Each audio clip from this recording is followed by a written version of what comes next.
Open it! There are people inside! You've already caused enough trouble. I work for Fire Station 12! I don't care, you don't belong here. The emergency exit slammed shut. The heavy steel lock clicked. Inside the burning hospital, terrified patients screamed for help. Outside, veteran firefighter Isaiah Walker pounded his fists against the locked door. Open it! There are people inside. A hospital security supervisor glared through the glass. You've already caused enough trouble. Isaiah stared in disbelief. I work for Fire Station 12. The man folded his arms. I don't care what uniform you're wearing. You don't belong in this hospital. Within seconds, thick black smoke swallowed the emergency hallway. Inside, nurses were desperately carrying newborn babies through the smoke. An elderly man collapsed from lack of oxygen. Children cried. Doctors shouted for help. Yet the only firefighter standing beside the emergency entrance was locked outside because he was black.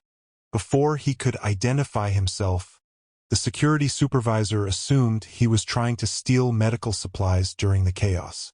Without asking a single question, he locked the reinforced emergency exit, then called police instead of the fire department. As flames spread across the second floor, Isaiah refused to leave. He sprinted around the building searching for another entrance. Every second mattered. A terrified nurse appeared at a second-floor window holding a newborn baby. Isaiah spotted a construction crane parked beside the hospital. Without waiting for permission, he climbed the crane. Hundreds of people watched in shock. Television helicopters arrived overhead. The entire rescue was being broadcast live. Balancing nearly 70 feet above the ground, Isaiah reached the smoke-filled window. He lifted the crying newborn into safety. Then another baby. Then another. Applause erupted from the crowd below. He climbed back into the burning building. Again and again. He carried children, wheelchair patients, doctors, nurses, one by one. Meanwhile, the hospital security supervisor watched in horror. The very man he had refused to let inside was risking his life to save everyone else's. Minutes later, Fire Station 12 finally arrived. The fire chief jumped from the truck. "Where's Walker?" Someone pointed upward. The chief looked toward the crane. His face turned pale. "He's been rescuing people alone?" Within an hour, every patient had been evacuated.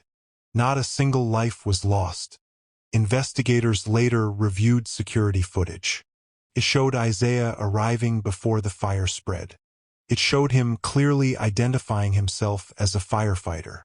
It showed the supervisor refusing to believe him. The footage spread across the nation. Millions watched. Millions were furious. Why didn't you verify his identity? His answer shocked the room. I thought he looked suspicious. No evidence. No reason. Only prejudice. Days later, the supervisor was fired.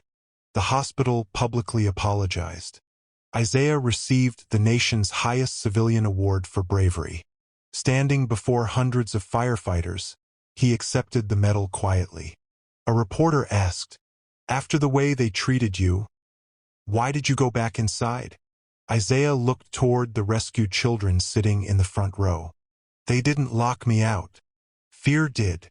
And innocent people should never pay for someone else's prejudice." The audience rose to their feet, not because a hero had saved a hospital, but because courage had defeated racism. And this time, the flames exposed what prejudice tried to hide. This is True Crime Uncovered, where we unravel hidden cases. Take a moment to subscribe and turn on your notification. Thank you.